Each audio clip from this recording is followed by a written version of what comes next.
C'est à la croix que ton sang fut versé, c'est à la croix que tu as pris le poids de nos péchés. C'est à la croix que tu nous as sauvés. Tu fus blessé, méprisé, rejeté, sacrifié. En rançon de nos vies, tu as payé. Et par la croix, nous sommes libérés. Cette croix, tu as pardonné. À cette croix, tu as triomphé. À cette croix, tu nous as libérés, à jamais rachetés. Jésus notre roi, à cette croix.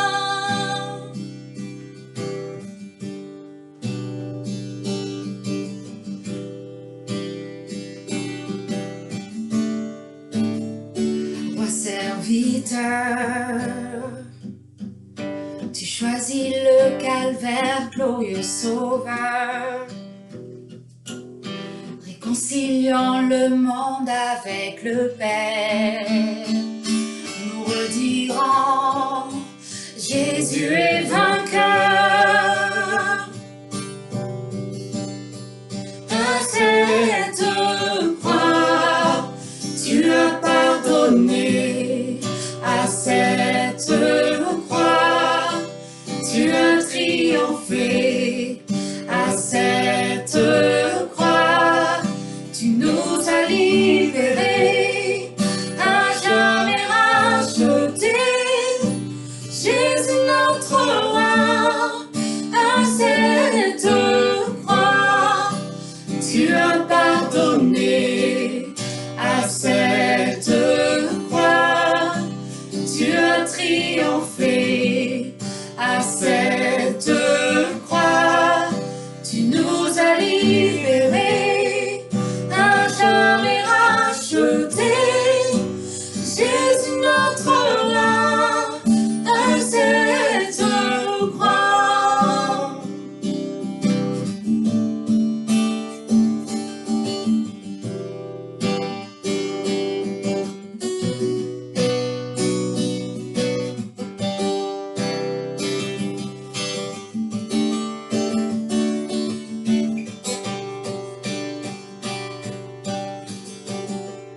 Nous rendons gloire au roi des rois, ressuscité d'entre les morts.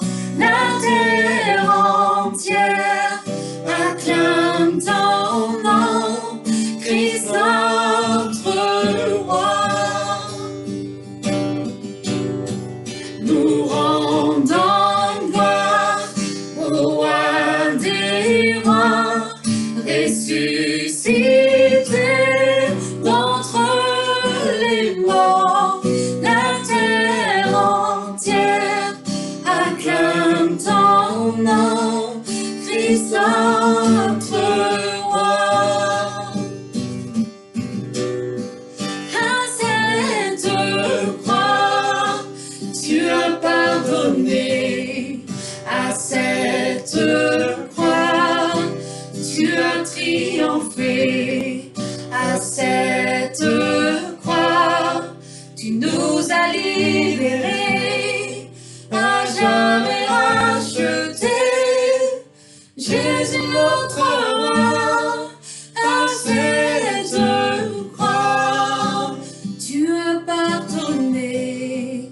À cette croix, tu as triomphé. À cette croix, tu nous as libérés, à jamais rachetés.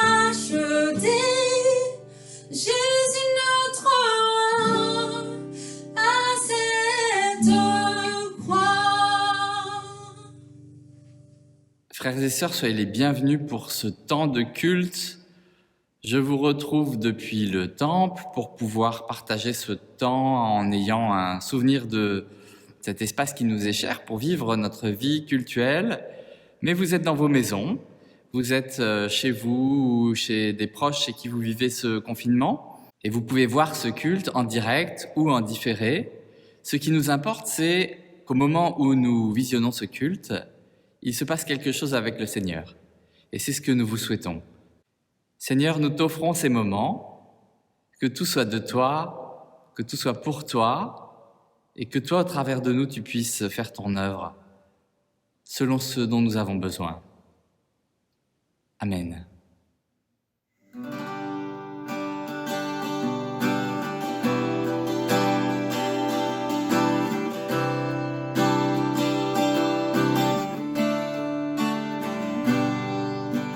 Rien ne peut sauver mon âme, rien que le sang de Jésus.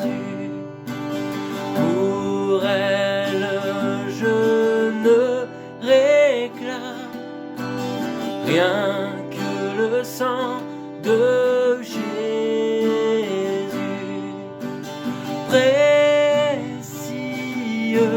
Sang de l'agneau qui me donne un cœur nouveau. Rien d'autre je ne veux plus, rien que le sang de Jésus.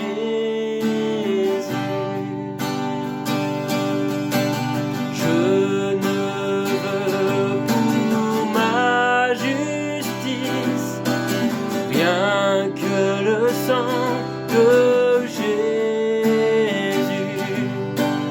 qui me rendra Dieu propice, rien que le sang de Jésus. Précieux sang de l'agneau qui me donne un cœur nouveau. Rien d'autre je ne veux plus, rien que le sang de Jésus.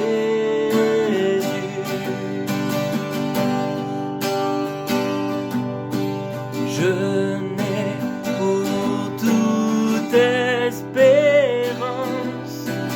rien que le sang de Jésus.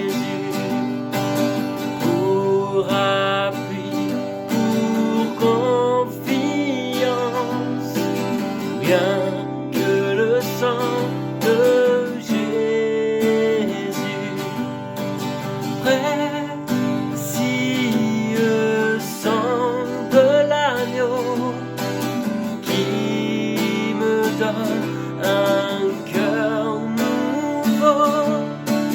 Rien d'autre je ne veux plus, rien que le sang de Jésus.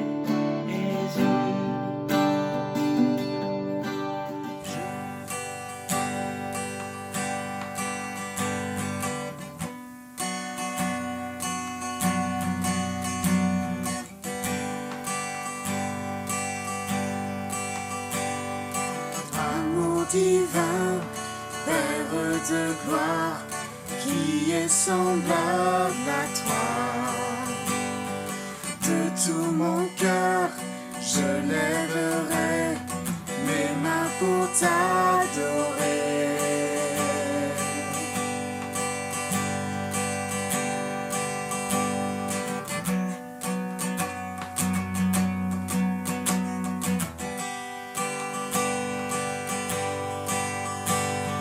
Trésor des cieux, tu t'es offert, pour moi tu as souffert.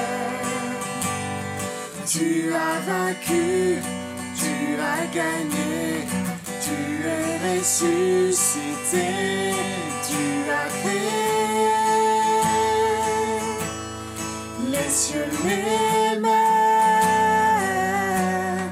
tu es Seigneur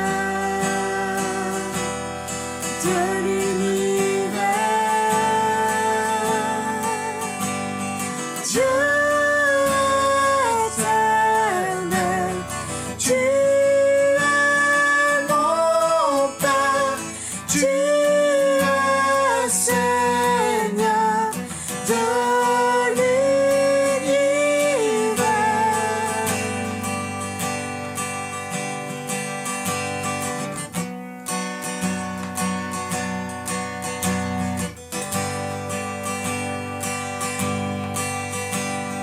consolateur, tu me soutiens, tu es Dieu Esprit Saint. Dans mes épreuves et mes pourquoi, tu seras avec moi. Tu as créé les cieux, les mers, tu es Seigneur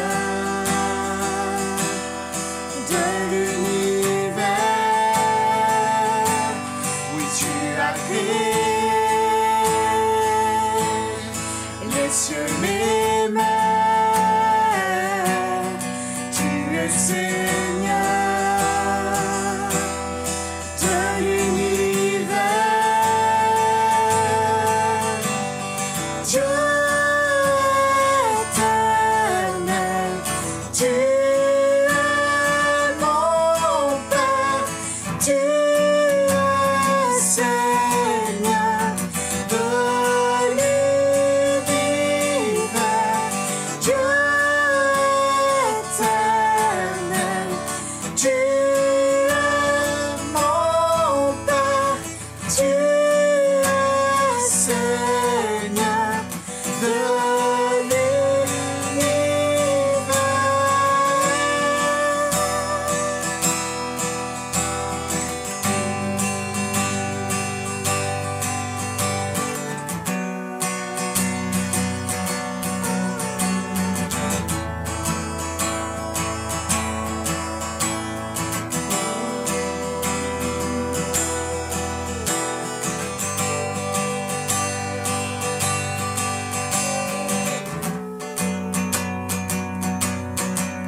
Créateur divin, tu es souverain, tu règnes à jamais.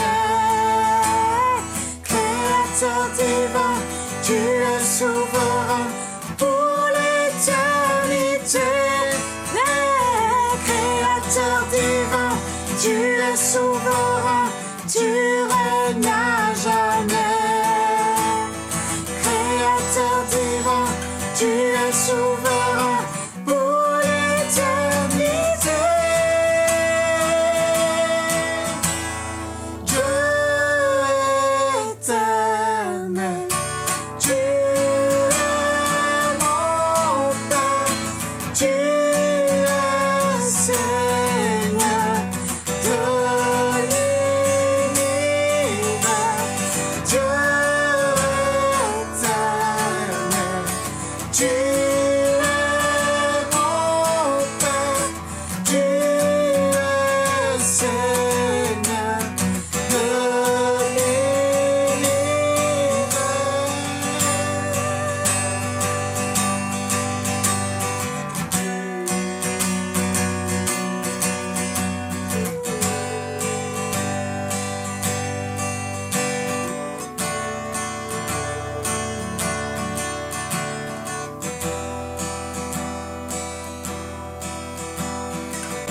Seigneur, ton amour va jusqu'au ciel, ta fidélité monte jusqu'aux nuages, ta justice dépasse les plus hautes montagnes, tes décisions sont profondes comme la mer.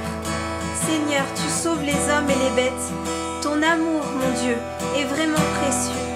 Les humains s'abritent à l'ombre de tes ailes, dans ta maison tu leur donnes une nourriture abondante, tu les fais boire au fleuve de ta bonté.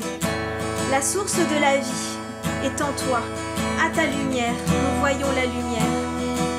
Oui Seigneur, Voilà qui tu es et voilà ce que tu fais pour nous, Seigneur. Ce que tu fais hier, aujourd'hui et éternellement. Seigneur, tu es un Dieu qui est omniprésent. Qu'on soit au fond du gouffre ou en haut des montagnes. Oui, Seigneur, et tu es omniprésent avec nous durant ce confinement.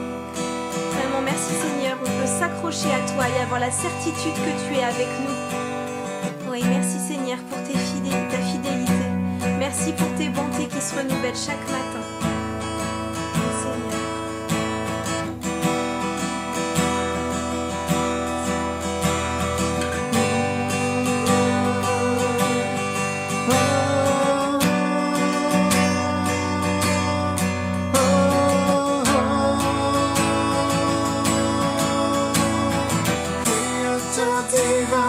Tu es souverain, tu règnes à jamais. Créateur divin, tu es souverain pour l'éternité. Créateur divin, tu es souverain, tu règnes à jamais. Créateur divin, tu es souverain.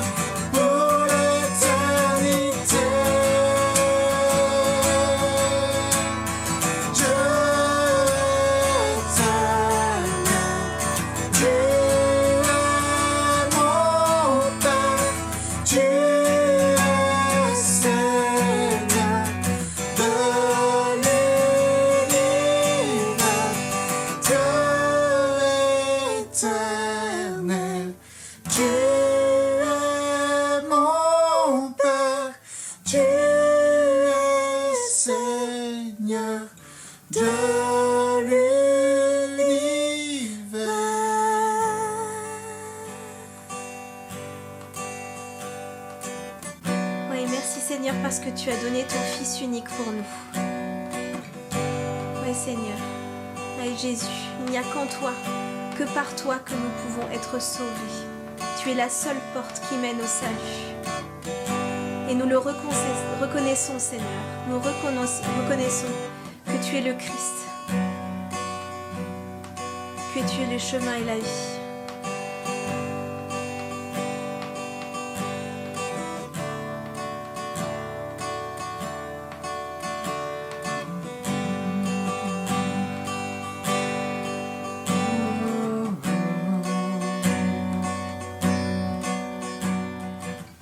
Seigneur, merci d'être là.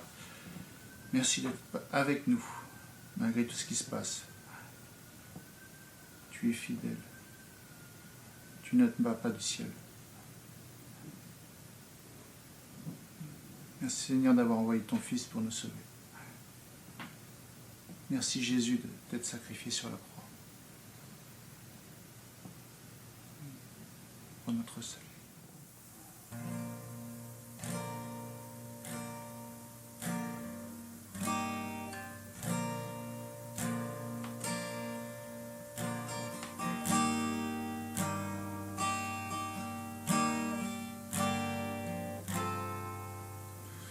Fils de Dieu, splendeur des cieux, couronné de l'univers, Fils de l'homme, Sauveur précieux, dépouillé pour révéler l'amour du Père.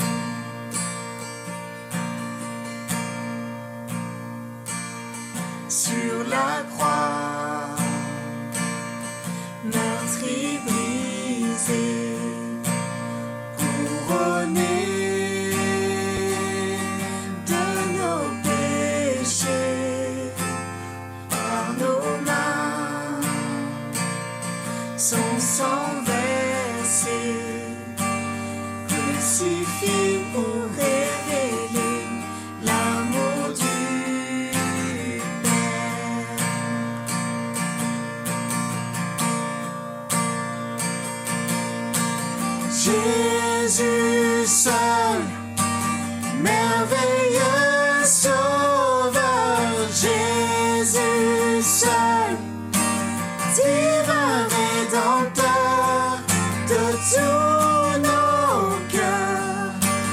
Nous proclamerons le salut est en Jésus seul.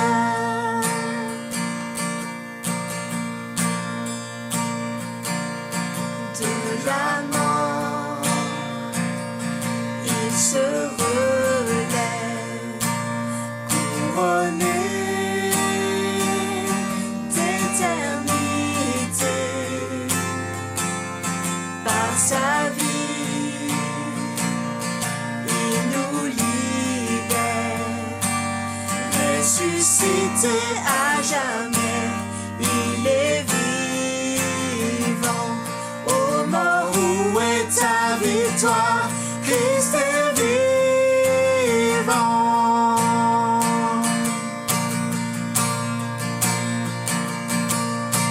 Jésus seul, merveilleux sauveur. Jésus seul, divin rédempteur de tous nos cœurs. Nous proclamerons le salut est en Jésus seul.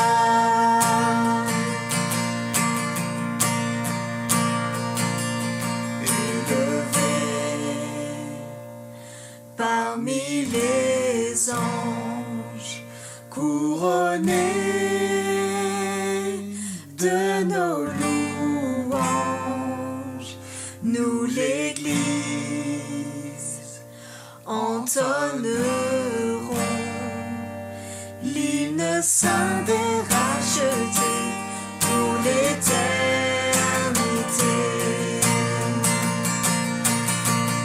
Jésus seul,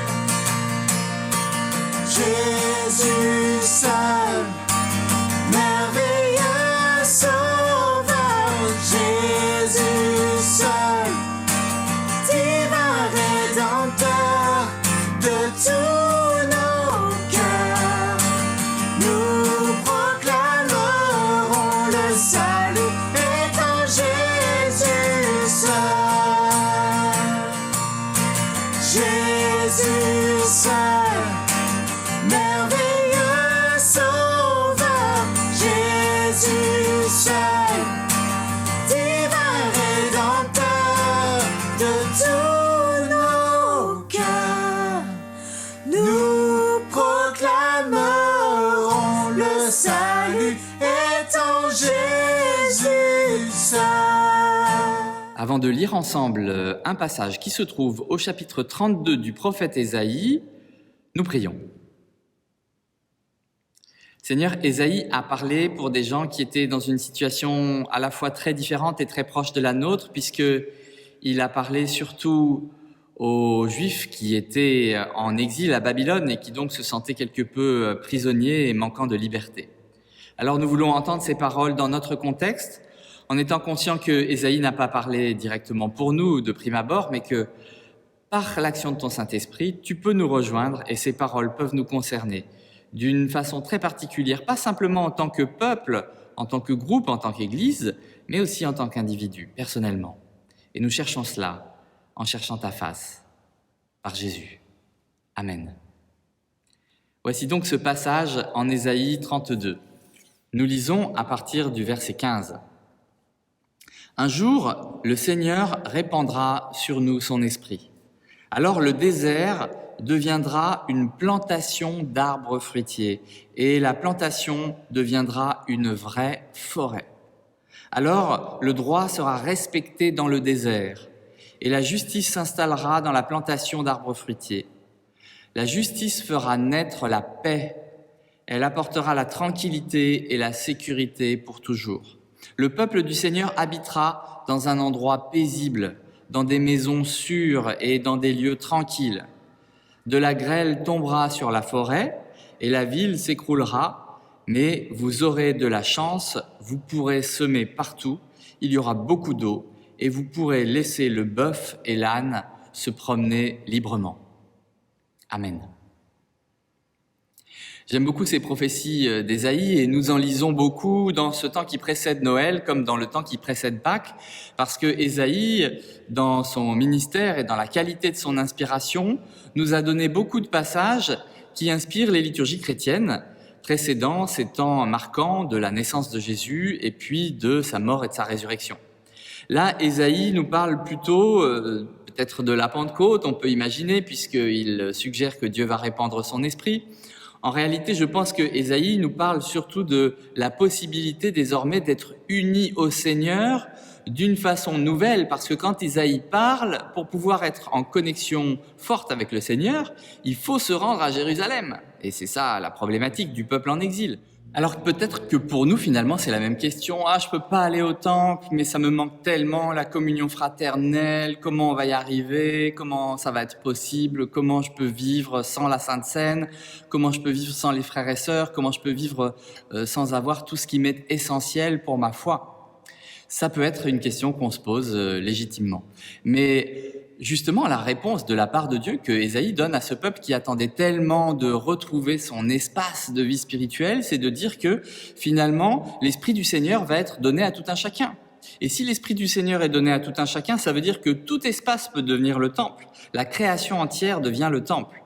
Ce qui est frappant dans ce passage, c'est que finalement la pointe de ce que Ésaïe partage, ça n'est pas le renouvellement spirituel du peuple, ça n'est même pas le renouvellement individuel des croyants au niveau spirituel, mais la conséquence du fait que le Seigneur répande son esprit, c'est une conséquence qui est plus liée à la création, à l'espace, à la terre, à l'économie.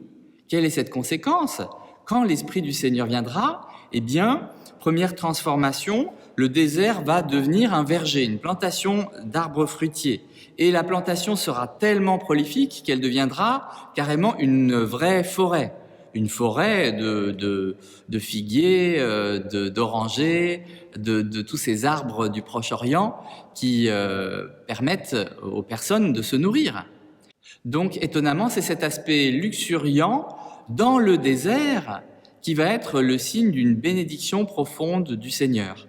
Et on sait que à l'heure actuelle, Israël, l'état politique d'Israël contemporain, se glorifie d'avoir justement réussi à transformer, aussi par la technologie, mais c'est assurément une bénédiction de Dieu, des tranches entières de désert en des plantations d'arbres fruitiers. Deuxième conséquence, le droit sera respecté dans le désert. Ça a l'air anodin, mais en fait c'est très important parce que le désert, contrairement à la ville ou contrairement à la campagne structurée par l'agriculture, le désert c'est le lieu du non-droit. Le désert, c'est le lieu où les vautours, les chacals prennent le dessus, hein, et où le lion peut vous tomber dessus aussi au coin de l'oasis. Donc, finalement, une deuxième conséquence, après cet aspect luxuriant de la création, c'est l'application du droit, et sous-entendu de la loi de Dieu, à la totalité de la terre. Le désert, c'est l'endroit des serpents, des animaux sauvages. C'est un espace de non-droit, c'est un no man's land, littéralement un endroit où il n'y a pas d'humain.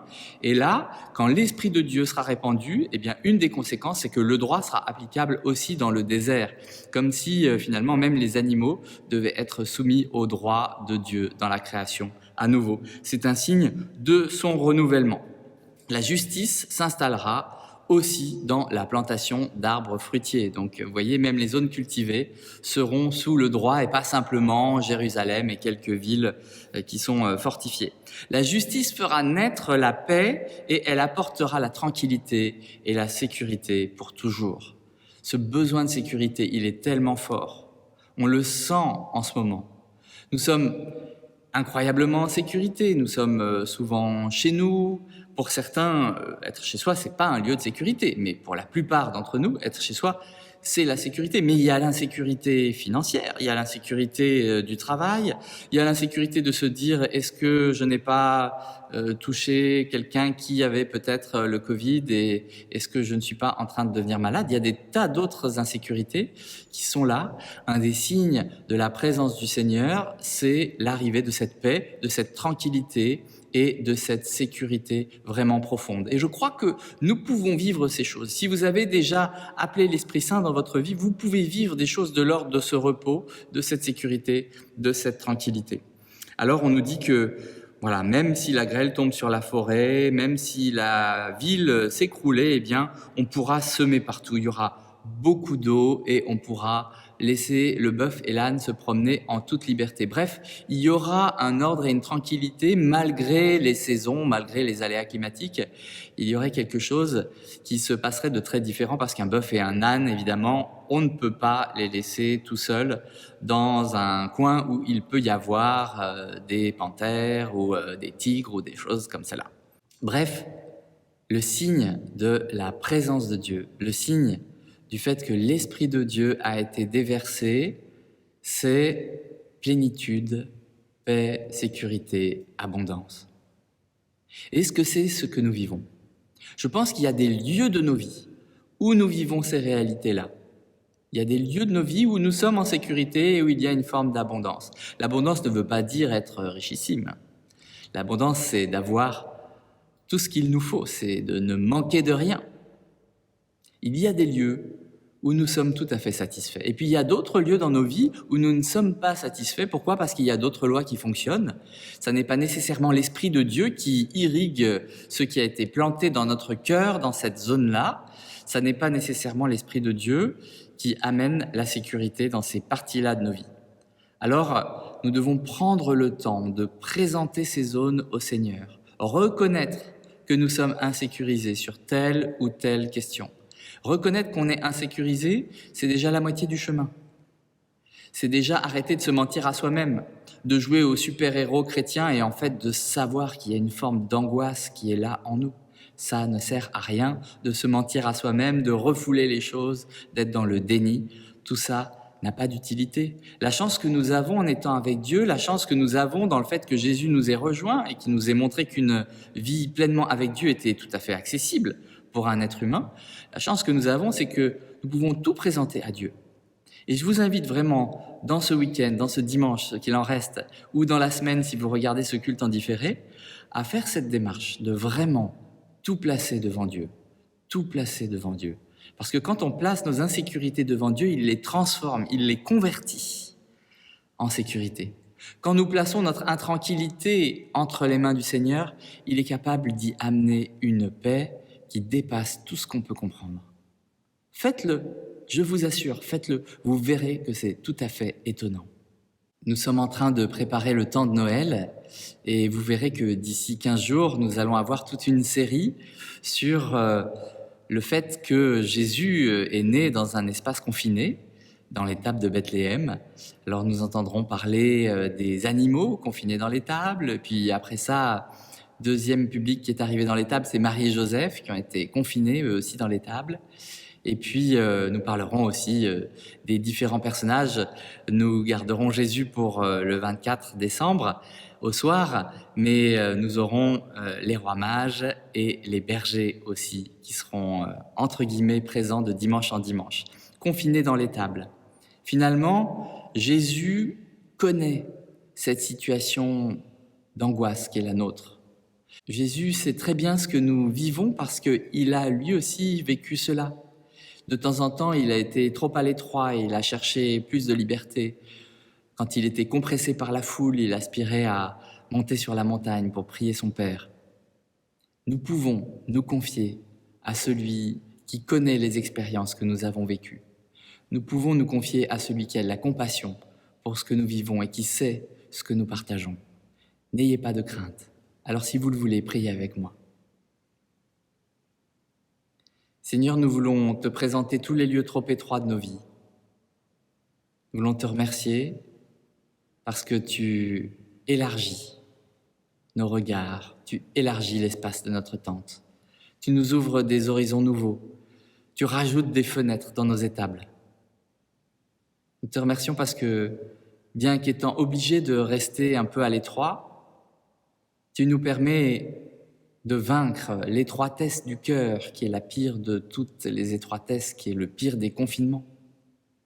Tu nous permets de vivre le déconfinement de l'amour et de la relation simplement en entrant en contact par un courrier, par un mail, par un coup de téléphone, avec des gens qui sont peut-être loin et dont tu nous auras mis la pensée à l'esprit, de façon à ce que nous puissions continuer à créer du lien, même s'il y a une forme d'adversité dans le fait de ne pas pouvoir garder nos relations. Oui, Seigneur, nous te présentons aussi notre difficulté d'être chez nous, loin du temple, loin de la communauté, loin de toutes ces relations qui nous font du bien.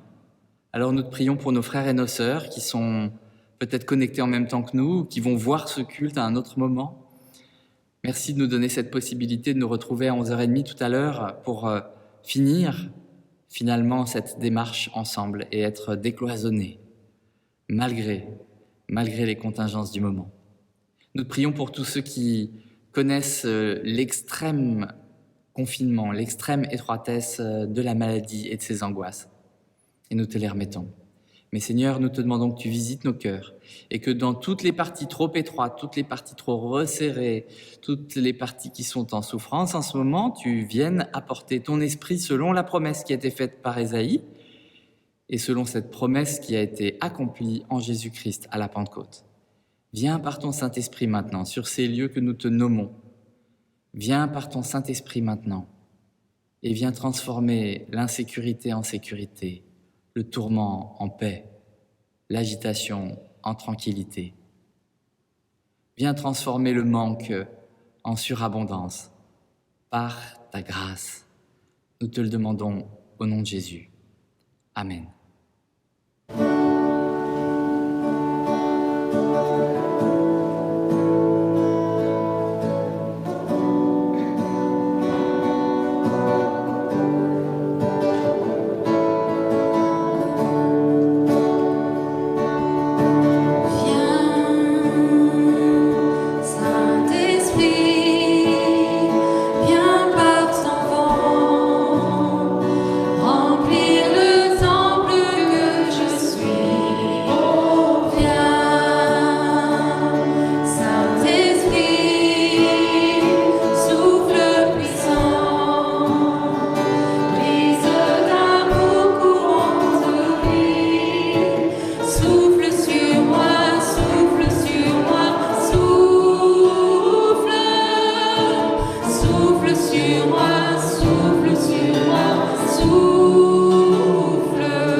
Pour remettre tous les sujets qui nous préoccupent entre les mains de Dieu. Seigneur, tu connais ce monde. Tu sais tout ce qui se passe dans l'actualité, tu sais chaque chose qui se passe dans la vie de chacun des humains. Tu connais même, paraît-il, le nombre de cheveux sur notre tête.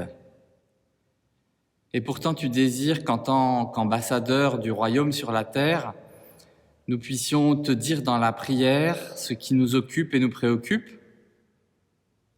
pour que tu puisses de temps en temps intervenir ou de temps en temps nous donner les moyens d'intervenir nous. Alors nous te confions tout ce qui nous préoccupe en ce moment. Le sort des chrétiens au Mozambique, au Nigeria, en Inde. Le sort des peuples arméniens, burkinabés, afghans. Seigneur, tu vois l'immensité des problèmes que vivent ces personnes par rapport à la difficulté que nous vivons. Ça n'invalide pas nos souffrances, ça ne fait pas diminuer nos peurs, mais nous voulons te les remettre et prier d'abord pour eux, parce que leurs besoins sont sans commune mesure avec les nôtres. Nous te confions nos peurs, nous te confions la crainte d'un Noël replié sur lui-même.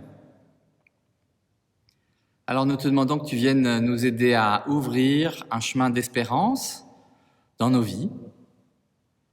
Tu nous fasses voir qu'il y a des fenêtres, même dans nos maisons, et que nous avons donc accès au dehors, ne serait-ce que par un regard.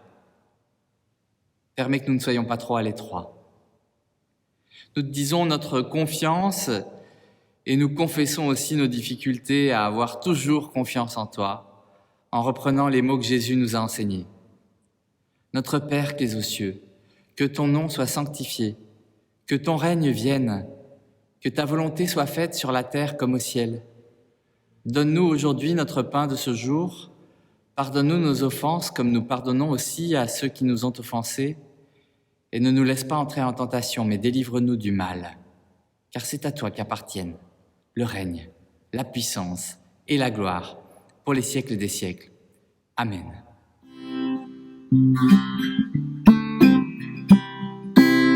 Notre Père qui es aux cieux, que ton nom soit sanctifié, que ton règne vienne, que ta volonté soit faite sur la terre comme au ciel.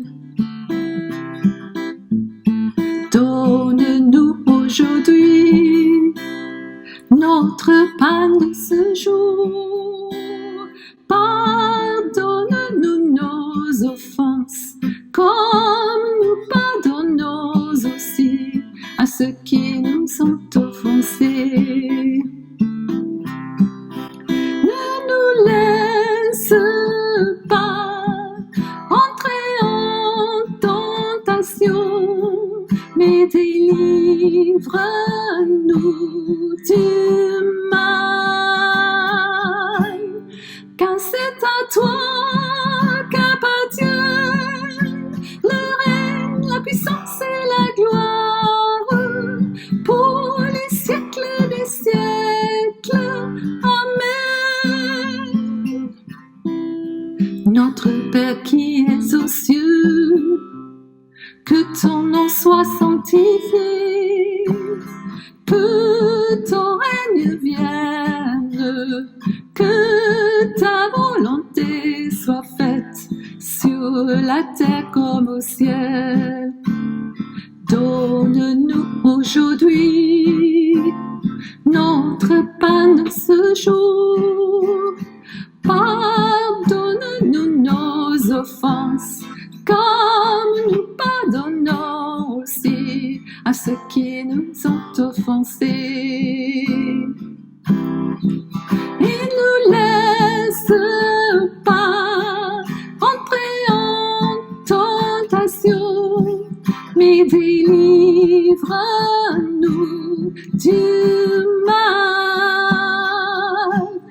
car c'est à toi qu'appartiennent le règne, la puissance et la gloire pour les siècles des siècles.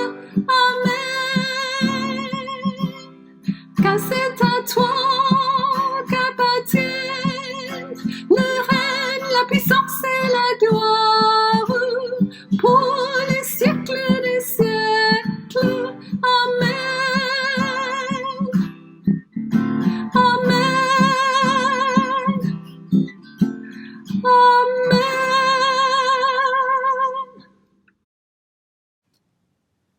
Un petit rappel de nos activités. Certains ont peut-être vu que notre site est en train d'être repris petit à petit avec un format un tout petit peu différent. Vous pourrez trouver des informations donc sur le site belleville.church dont l'adresse s'indique maintenant au bas de vos écrans. Et vous pourrez aussi rejoindre nos 3 temps de prière Zoom qui ont lieu chaque semaine. Leur adresse s'affiche maintenant en bas de l'écran, là encore. Vous pouvez donc vous retrouver avec nous dès le dimanche à 11h30 suite au culte pour partager sur la prédication qui a été donnée aujourd'hui.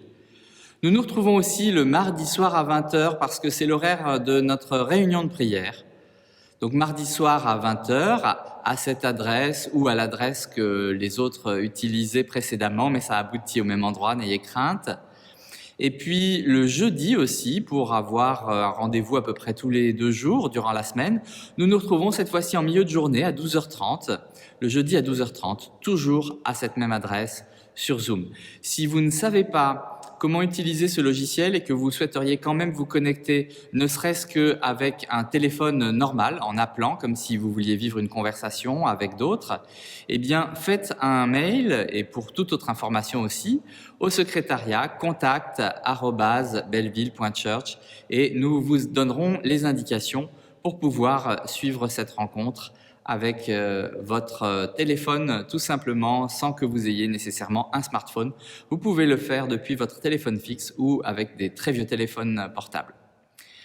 Depuis ce jeudi et jusqu'à Noël, nous commençons une action dans le quartier, Place Fréhel, au bout de la rue Julien-Lacroix, en commun avec la mission évangélique parmi les sans-logis, un restaurant qui s'appelle Les Bols d'Antoine, qui est du côté de la rue Piat et du Belvédère, et puis le bar du coin de la rue, Culture Rapide. Nous allons, durant une 40aine de jours, dans une forme d'avent un peu particulier, avec ces collaborateurs qui ne sont pas chrétiens, mais nous allons, avec eux, distribuer environ 300 soupes par jour pour les plus pauvres du quartier. Si ce projet vous intéresse, vous pouvez aller voir sur Facebook, ça s'appelle Les Soupes de Belleville, ou sinon sur le site internet de l'église, et vous avez un article qui s'y trouve et qui mentionne les soupes de Belleville. Vous avez la possibilité aussi de faire un don pour ces projets-là. Quant aux dons que vous faites pour l'église, vous en avez l'indication là encore sur un article sur notre site. Nous nous réjouissons aussi de l'initiative qu'ont eue différentes églises protestantes unies de travailler ensemble pour promouvoir l'idée d'une formation libérée confinée. Nous avons à l'heure actuelle 650 personnes qui se sont inscrites à cette formation qui a lieu tous les vendredis soirs. Si vous voulez en savoir plus, voici une adresse où vous pourrez trouver plus d'informations et vous joindre à partir de vendredi prochain, même si vous avez loupé les 2 premiers vendredis. Ce sont des soirées thématiques pendant tout le temps du confinement. Nous recevons maintenant la grâce et la paix de la part de Dieu avec ce désir que vraiment là où vous êtes, comme vous êtes, l'Esprit du Seigneur puisse vraiment vous rejoindre. Le Seigneur vous bénit, il vous garde, soyez dans la communion avec lui qui est Père, Fils et Saint-Esprit. Que votre corps, votre âme et votre esprit soient bien soudés les uns aux autres comme le sont le Père, le Fils et le Saint-Esprit. Et qu'à cause de la venue de Jésus, nous soyons tous en Christ et sous la main du Père, unis par un même esprit. Au nom de Jésus. Amen.